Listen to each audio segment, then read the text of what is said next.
Hey friends, thanks for tuning in. Can't tell you how much we appreciate it, and we really, really do. Hope everybody's off to a good 2014 here.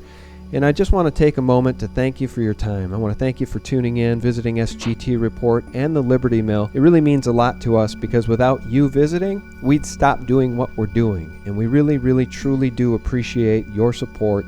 And we just wanted to take the time to say that. On the line is my good friend and contributor, Rory. How are you doing, Rory? I'm doing quite well, and I want to echo what you just said. I really appreciate the people tuning in. It means the world to me. Let me ask you this, Rory. Do you think that we face tyranny in this country? Is the U.S. government now tyrannical?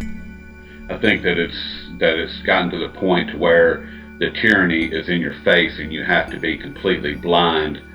I mean, literally blind to not see it. Well, I agree, and it's gotten so bad that now what I have long referred to as the secret government, the people that killed Kennedy, the secret government is now operating out in plain sight, and everyone sees it. Thanks to Ed Snowden, people who didn't see it previously, you and I saw it, you and I knew about the NSA, we knew about the CIA, we know about MI6, we know about these agencies that control societies. We know that many of these agencies are under the control of the bankers themselves, were created by the bankers, the Dulles brothers with the CIA, etc. But the secret government, the NSA, is so out in the open now thanks to Edward Snowden, it's really remarkable. Bernie Sanders, in fact, just asked in a letter to Keith Alexander, is the NSA spying on Congress? I mean, can you imagine that now we are in a society where that question needs to be asked? And unfortunately, I think we know the answer. Well, the answer is yes, and he already knows that. He knows the answer, and I think that I think it's a brilliant move on his part in that he has now publicly put the NSA in a very, very precarious position, because if they say no, then everybody knows that they're lying, and they will have to prove that they're not doing it. And if they say yes, then what are the implications of that? Where do they go from there? How do they get out of it? And it's like, well, hello.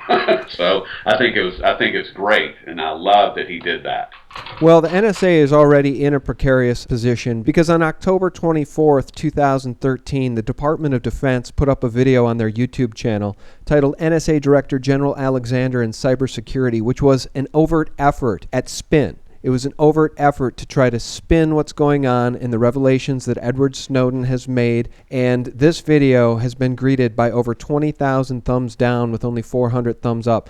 Everybody is rejecting the brainwashing and the propaganda coming out of the NSA that this is all in the name of national security and it's all for the benefit of the people. I think people at this point, even those who were previously sleeping, can now see that it is only for the benefit of the corporations and the elite and the precious few at the very, very top that have created these agencies and have turned us into, quite literally, an Orwellian dictatorship. And I want to tie this back in, Rory, to our interview with Harley Schlanger, in which I said to Harley, thank God for the young people, because the young people have been thrown under the bus by this system. People getting out of college with tons and tons of debt and no opportunities at careers. These are people that don't have a vested interest, nor do they have any money invested in Wall Street, in the stock market, in Social Security, in Medicare or Medicaid. It's the young people who are going to reject this system out of hand because this system offers them nothing. And when they see the overt tyranny of the NSA, well, I mean, what's the alternative? The alternative is liberty. The alternative is an awakening. The alternative is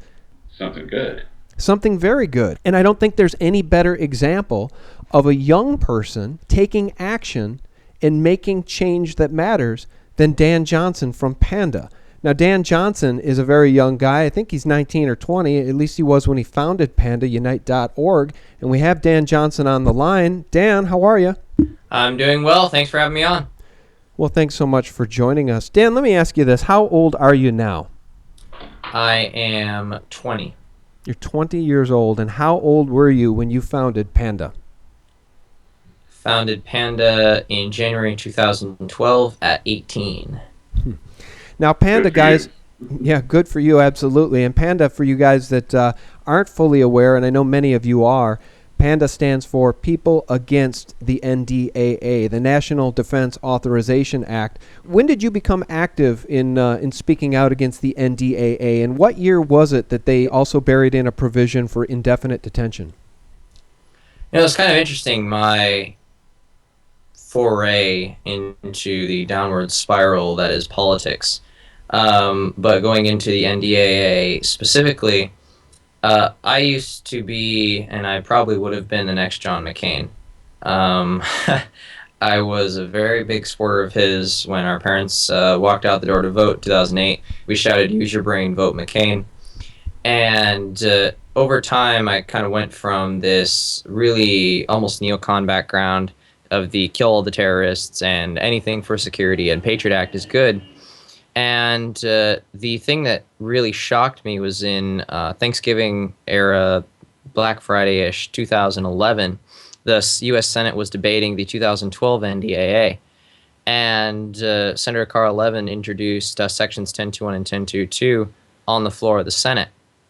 And I remember I grew up, homeschooled, grew up studying the rise and fall of the Third Reich, the rise and fall of Nazi Germany, and the rise and fall of Imperial Japan. What kind of led to their rise, what led to their fall, what laws were passed, etc.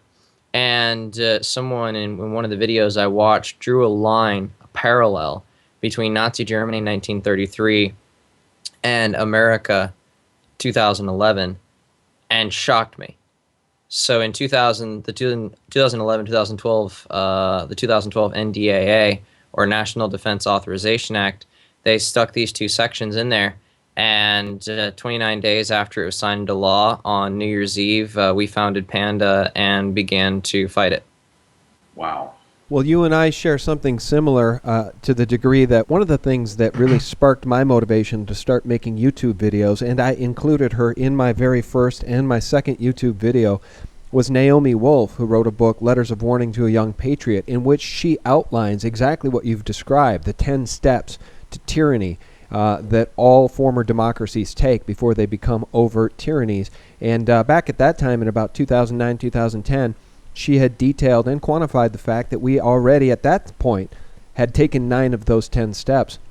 And I think the NDAA really seals that 10th step. It's the step that the government takes that says, you as a sovereign human being have no rights if we deem you a terrorist. If we say that you're a terrorist, or might maybe possibly be suspected of being a terrorist, it's a pretty broad definition of the word, we don't have to show the evidence. We can snatch you away in the night and put you in a dungeon, and you'll have no right. You'll have no writ of habeas corpus. You'll have no access to an attorney. You'll have no access to a jury of your peers. It's really, really extraordinary, isn't it, Dan, that that's how far down the rabbit hole we've gone now in the society? Well, it's also, though it is extraordinary, it's important to understand that this is not the first time the United States has been down this path. In 1860s, when Abraham Lincoln signed Proclamation 94, he said that, as you well know, he suspended habeas corpus, but what most people don't know, because they haven't read the proclamation, is he says all those who are disloyal to the northern government will be placed under military jurisdiction.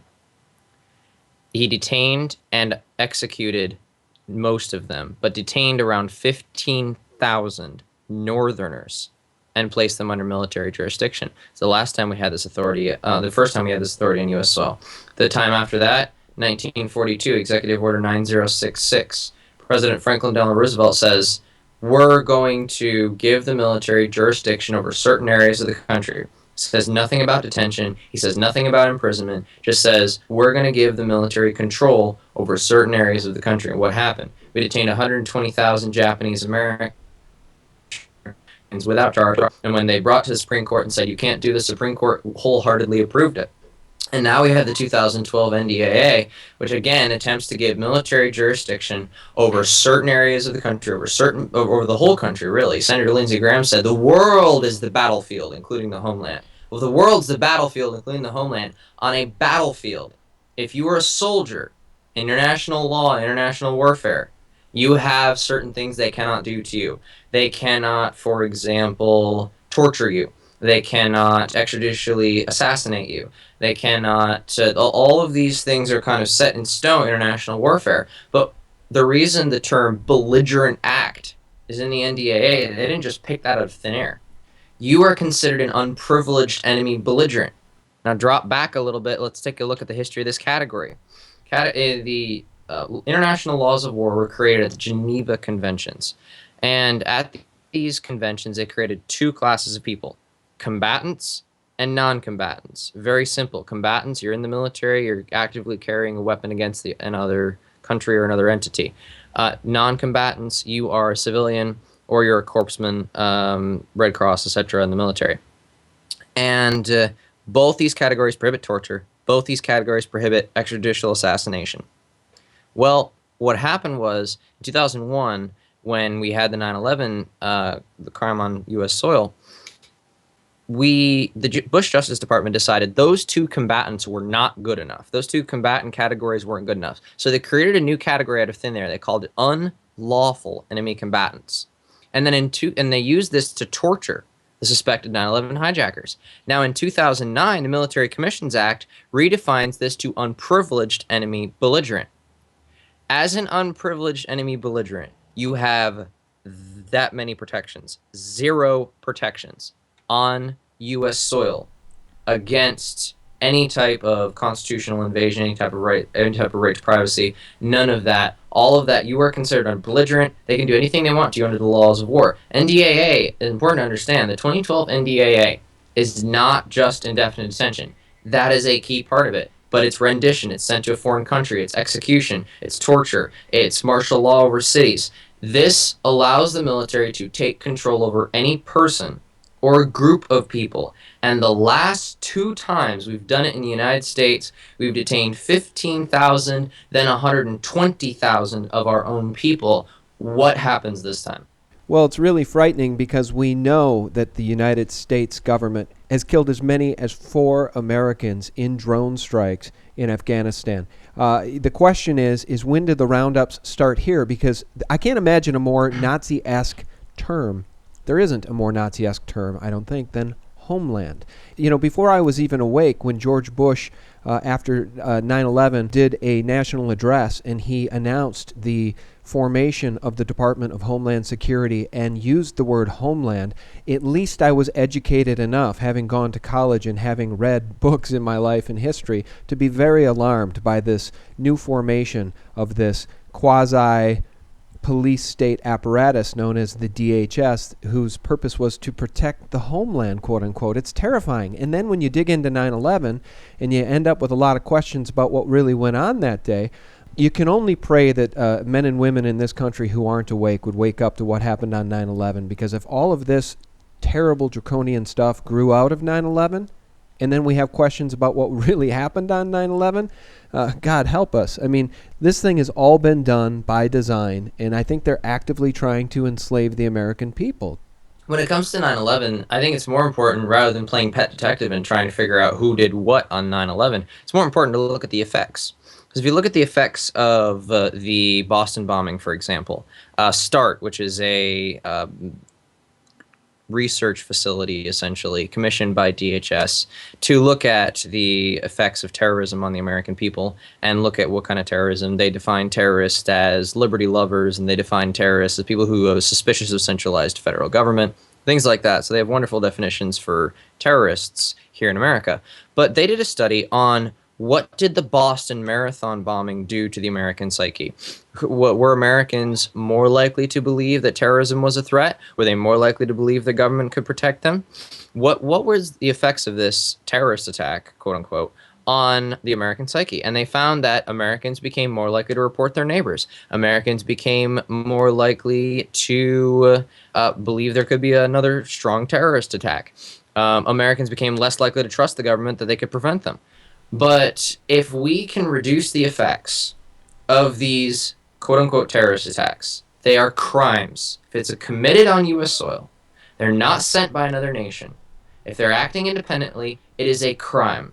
It is nothing more than a crime. And if we look at these incidents as crimes, then regardless of who's behind it, and regardless of who directed the crime, if the crimes do not affect us, if we can see through the paper tiger of terrorism, we can see that in 1738 the British government released a list of the top 10 things people were concerned about the government, and one of those things was terrorism.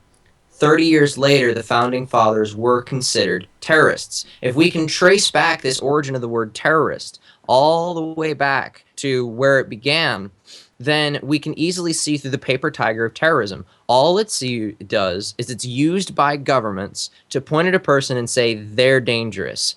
What is one word tyrannical regimes have used throughout history to control their people?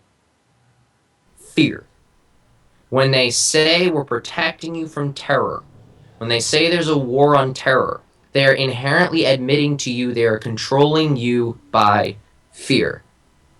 And if we see through the paper tiger of terrorism, if we don't let events like 9/11 and events like Boston bombing, then whether it's Islamic jihadis or whether it's other actors using this on our soil, there'll be no incentive to use it in the first place. So the best thing we can do to prevent these type of attacks and to prevent things like this from happening is to see through the paper tiger of terrorism and recognize everyone, I don't care who you are or what the government calls you, deserves right to a trial in front of a jury of their peers. If we get that in stone, there'll be no incentive to create these attacks. There'll be no incentive to attack our American soil, and you will end the effects of terrorism here in America. Yeah, well said. Way to bring it back around, too. But you've described the Hegelian dialectic, problem, reaction, solution. And we're not going to get into the Boston bombing here. We don't have time. But again, many people have pointed to the false flag evidence of what actually went on that day. And I think as you described the test that was done, as you described that quantifiable data of how the American people reacted to that event, it's Pavlov dog training. I mean, they want people to respond in this fashion and be willing to give up their liberty for security, which of course we know the founders warned us against. You will end up with neither liberty or security. Now, Dan, let me ask you about the 2014 NDAA. $625 billion in fiscal year 2014 is what this thing allocated to the Pentagon. Meanwhile, people on unemployment, are going to be off those rolls. Again, we've talked about this a lot. Everything for the Pentagon and the corporations, nothing for the people.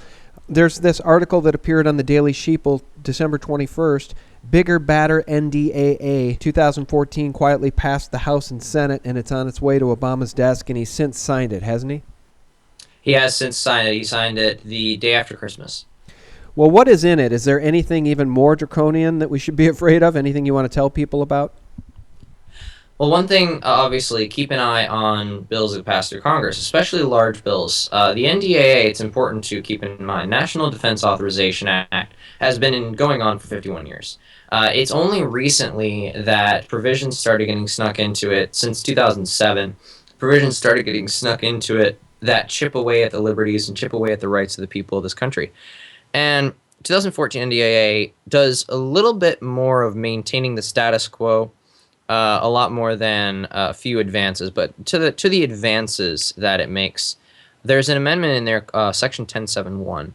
And this, I'm sure you're familiar with fusion centers. Fusion centers gathering data from military, local, federal, and state intelligence and putting it all together and creating intelligence reports on people in the area. We have 72 of them, if I'm not mistaken, scattered throughout the country. These fusion centers, for now, don't have a central hub. They don't have somewhere where they can all bring all their information to and say, hey, you deal with it and you make national decisions. What this CRRC, or Conflict Records Research Center in 1071 does is it's essentially a super fusion center. It's essentially all the information gathered in all the other fusion centers, we're now going to throw it at this massive fusion center, and we're going to gather much more data than we ever needed to on the American people and violate the Fourth Amendment left and right. So essentially, it's creating another data center, but instead of under the National Security Agency, which is under the Department of Defense, it's under the Department of Homeland Security and their fusion center program. Another thing in this bill, and this is something your listeners might find particularly interesting. In the 2014 NDAA, there were a few amendments introduced that would supposedly stop or somehow mitigate the detention provisions of the 2012 NDAA. One of those was introduced by Senator Rand Paul and Senator Ted Cruz shortly after their drone debacle filibuster on the Senate floor earlier last year. And this amendment essentially says the president may not use a drone to kill an American citizen on U.S. soil. This is very dangerous because the Constitution well and over prohibits that. It is absolutely prohibited under the Constitution. You cannot kill an American citizen without due process on U.S. soil, period. However, since they're focused on drones and they're focused on the president and they're focused on killing, always look for what a piece of legislation leaves out. Formally, in our law, you can't do it, period. Due process and the right to a trial, right to a jury trial are sacrosanct. However, under this amendment to the NDAA, they're saying implicitly that although the president can't kill you with a drone, somebody else can. And although the president can't kill you with a drone, he can spy on you. And although the president can't kill you with a drone, he can kill you with a SWAT team. That's important to keep in mind. As your listeners kind of read the bill, don't be like Nancy Pelosi. Please. Read the bill. We don't have to pass it to find out what's in it. And this is something Liberty Movement does not take very seriously. They don't take reading legislation as seriously as they should. And this is why we have people cheering on California as they pass a do-nothing bill. This is why we have people cheering on Michigan as they pass a do-nothing bill. Politicians will pull every trick in the book.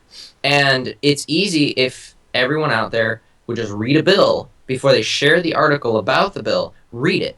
Does it prevent the feds from infringing on your liberty? Does it actually prevent someone from infringing on your liberties? If you don't read the bill and you just accept that because this politician is attempting to stand up for your rights, that they're going to do it right, then we're going to continue to be led down this path of compromising on the Constitution. Now, I understand politics is compromise. It always has been. It always will be.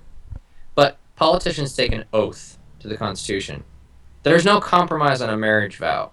There's no compromise on a constitutional oath either. And since they take an oath to the Constitution, the only compromise that you will ever get is on the people's side. The people will compromise. Step back, and a step back, and a step back, and a step back, until we have no liberty. And then people wonder, well, I thought we were compromising. Where did it go? And that's what we have in the 2014 NDAA. There's also provisions in there. The president is claiming to do something in Guantanamo. All he's going to do with Guantanamo is attempt to send more American citizens there. It's beautiful political playmanship at best. But there's another few provisions in there that relate to defense contractors. So extending the laws of war and the application of the laws of war now, specifically calling out defense contractors. If you're suspected of working with a terrorist group or a possible terrorist like myself, then you can lose all your defense contracts for the Department of Defense. So there's a few in there, but essentially what this bill does, mostly maintain the status quo, and the omissions are very dangerous precedents to set for our liberty here in the United States. All right, so here's the question then. How, short of literally relocating out of this country and giving up your citizenship, how do we, in good faith, stay and fight back? We started this interview by talking about young people being the future and young people opting out of this system being the way that the system will collapse. You know, we had the good fortune of interviewing Daphne Lee, who gave one of the most powerful speeches ever, and she was inspired by you. She lives in Las Vegas, and she's older than you, Dan, and here you are, a young person, inspiring people of all ages to get involved and take action, just like Luke Rudkowski has done with We Are Change. So getting back to my question, what is the answer? Is it states nullification? Tell me where we stand on this thing. How many states have said hell no to this NDAA and indefinite detention at this point, Dan? 0. So let's start by addressing nullification, this kind of weird concept of nullification out there that does nothing to protect the rights of the people. First of all, nullification is paired very often with non-compliance. This idea, the anti-commandeering doctrine, this idea the feds can't tell the states to help them violate your rights, but the states can't do anything to stop the feds from doing it. And this is completely backwards, because as anyone who's studied any history knows, the states created the federal government. If you created the creature, you have every right to rein in that creature and tell that creature not to touch you. Nullification has a few weaknesses. Number one, nullification, like I said, is paired with noncompliance. Number two, nullification goes after the law. It goes specifically after a law or a piece of paper. With the NDAA, for example, the 2012 NDAA may be the only statutory authority for indefinitely detaining an American citizen under the military here in America. But it's not the only claimed authority. The authorization for use of military force has been claimed by the Obama administration and the Bush administration. The Bush administration went further and claimed that under Article 2 of the Constitution, they could detain you indefinitely in Guantanamo Bay.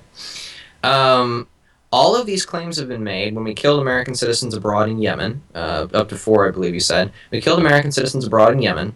Then we cite Attorney General Eric Holder cited several portions of the authorization for use of military force and the laws of war as justification for killing an American citizen. So if you just go after the text, then you're leaving all of these other pieces of legislation out there. You're also leaving the chance that, for example, look at Michigan's bill. Michigan's bill specifically targets Section 1021 of the 2012 NDAA.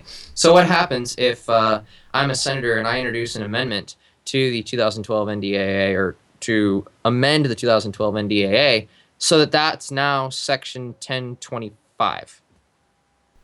So the detention provisions are now Section 1025. Your nullification, gone, useless, and doesn't do anything. If I introduce another bill and put those provisions in there, again, your nullification is absolutely useless. Third, nullification is nonsensical. Here's why. What law that is unconstitutional has any power that exists? None. They're all null. They're all null and void from their inception. If something is already inherently nullified by the Constitution, how do you nullify something that doesn't exist? You can't, and you don't. So this doctrine of nullification we call a coward's way out. What's really necessary is interposition. Interposing, putting yourself between or inter the rights of the people and the federal government, the state government, and the state in general, attempting to infringe on those rights. Interposition is something no state has done yet. They should try it soon. But no state has done yet. We're going to have a couple states attempting to, including Colorado, is going to attempt to pass an interposition piece of legislation this year. But no state has gone beyond, we're going to wipe our hands. We almost call it the Pontius Pilate bill. We're going to wipe our hands of this situation. We're not going to help. You can't sue the state, but the feds are going to still take you. And congratulations, Sean. Now you're sitting in Gitmo, and it wasn't the state government that helped put you there. I mean, doesn't that make you feel better? Well, it's really no laughing matter either, because if I'm at Gitmo, then I'll be there next to Stuart Rhodes and yourself, and Alex Jones and anybody else who's stuck their neck out in this thing. Rory, maybe you'll be there with me, but to your point, there will be nobody coming to our rescue. There will be nobody who can help people at that point, just like there is nobody that can help the 4 dead Americans that got killed by drone strikes in Afghanistan. No one cares. I mean, people care. But do they? I mean, what can be done? Well, and exactly, and to that point, to the specifically point of no one's going to be able to do anything for you there, so you have to prevent the detention from happening. This is where interposition comes in. Now, so far, no states have taken this action. However, 4 cities up to this point, we have about 60 more who are working on it this year. We have 4 more cities who have done it up to this point. The first, October 5th, 2013, Albany, New York, the capital city of New York, first city in the nation to completely interpose against the NDAA in their city. Second city in the nation was Oxford, Massachusetts, 2 days later, October 7th, 2013. Third city was the city of Webster, Massachusetts, that stopped the NDAA and the laws of war on the 21st of October, 2013. And the 17th of December, 2013, Emmett, Idaho, did the same thing. As you're aware, Las Vegas's resolution was only voicing dissent, wasn't quite strong enough to interpose. So we didn't necessarily support the resolution, although we supported Daphne's effort wholeheartedly. She broke the back of Harry Reid's favorite county. She broke the back of the Clark County Commission and did an excellent job there. But 4 cities to this point have said, we're going to interpose against these provisions. And that's where the real power comes in. You get your police department, get your sheriff's department to back up a piece of paper. So now you have a piece of paper that in public opinion you can say, I have these rights. And the city government agrees with me, or the county government agrees with me, or the state government agrees with me. And then you get the law enforcement of that city or county to back up that piece of paper, that resolution saying, we won't use the laws of war here. And then you set up a citizens neighborhood watch to keep an eye on the government and to ensure that they are going to follow their own resolution and politically punish them and make it political suicide for them to attempt to use the NDAA in a city or in a county, not drop your oath and say, well, my oath is to protect the Constitution, but I'm just going to stand by and watch it happen, is equal to a police officer walking by seeing you getting mugged, and then in front of the court later, when he didn't help you, he says, well, I didn't help the mugger, so I didn't comply, I shouldn't be punished. Well, let me ask you this: in the time that we have left with you, first of all, where do you find the courage to wage this battle? You're a young person with your whole future ahead of you, your whole life ahead of you. Number one, where does the courage come from? And number two, for those that are listening, at what point do we throw in the towel? And if you have a family and you want to have a life, and the tyranny is so overt here, because here's the definition of tyranny in my view. You've got one federal judge coming out against the NSA, calling everything they're doing almost Orwellian, quote unquote, and unconstitutional. I think that was Judge Leon. And then you have Judge Pauley coming out a couple weeks later saying that it's all legal.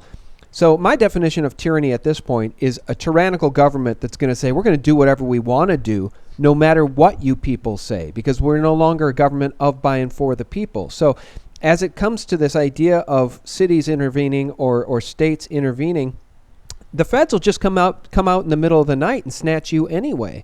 And I think that's the scariest damn part, is because no matter what the people do, once we are in the total grasp of tyranny, no matter what the people say, they're just going to do it anyway. So, two-part question: where do you find the courage, and at what point do you bail? So, answering the first part of that question first, where do you find the courage? Constitutional attorney Chris Ann Hall put it very well. Liberty requires sacrifice. It requires sacrifice. It will not be, and nothing good is ever obtained without true sacrifice.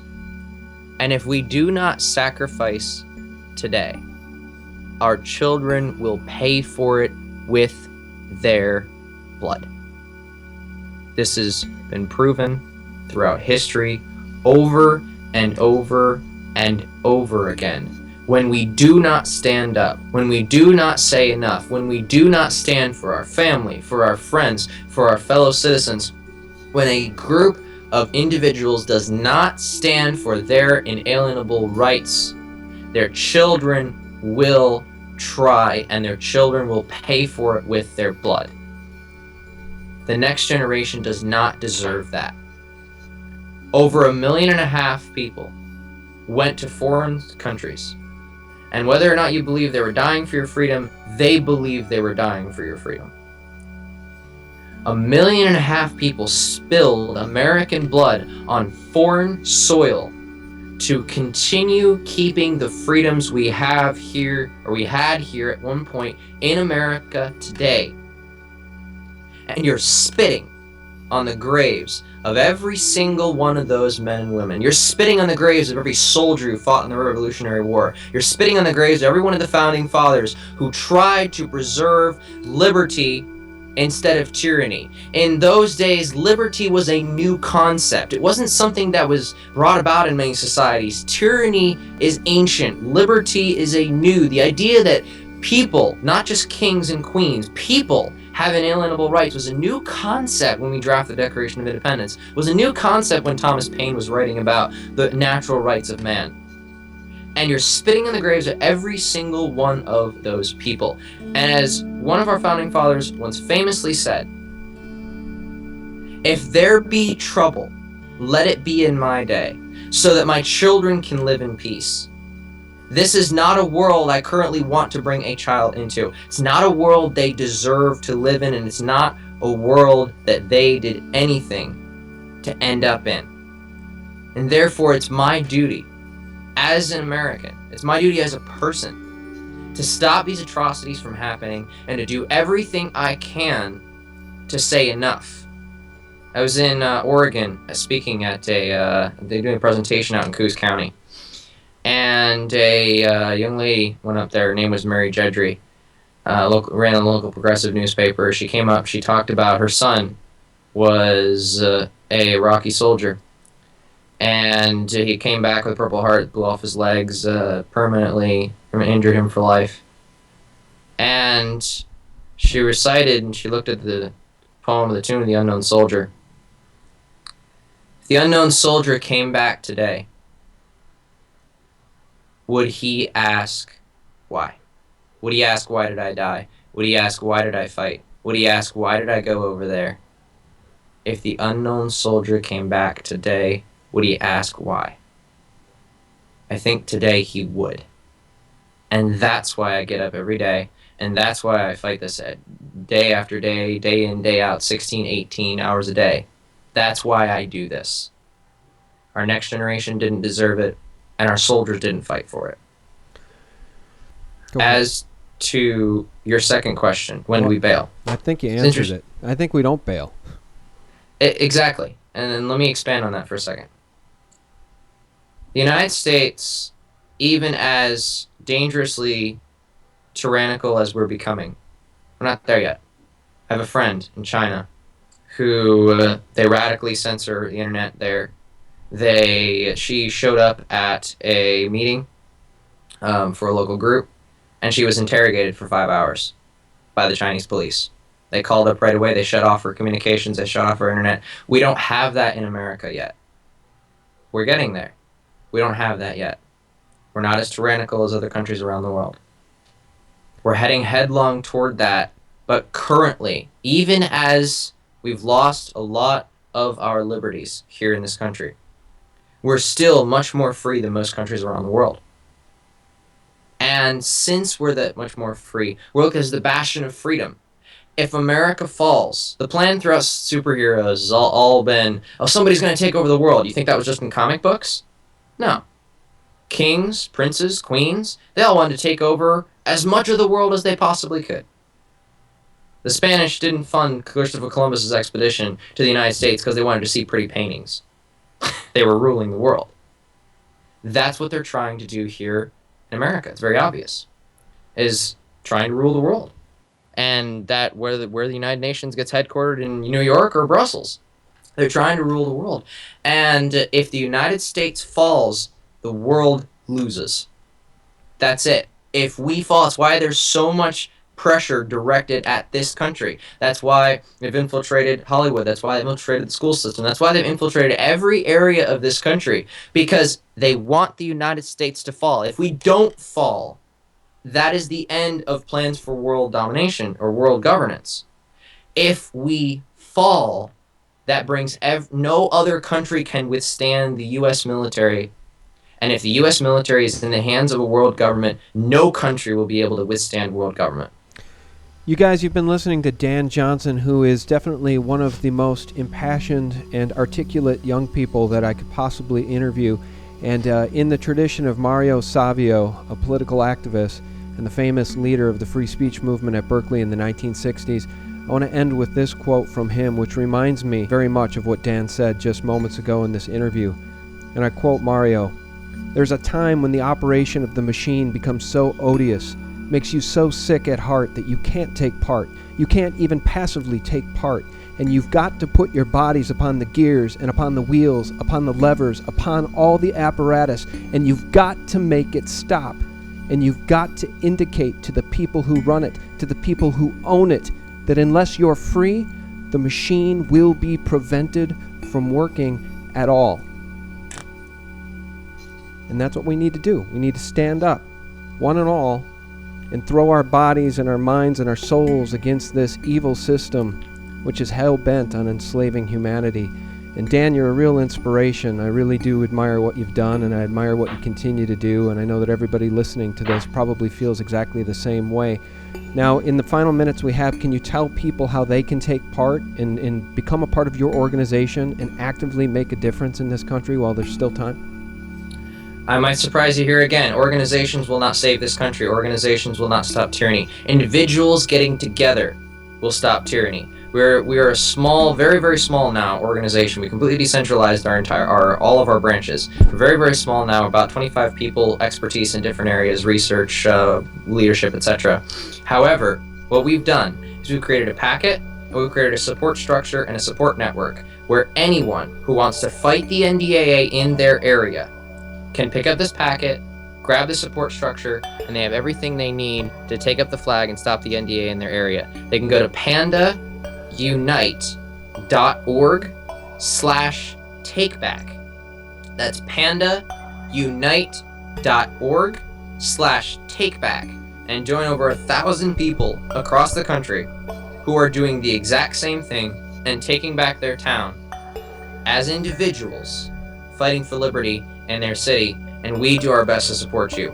I do not want you to join our organization. I want you to join a movement. This is a movement to stop the NDAA. It's a movement to say, in America, we will be the last stand against tyranny.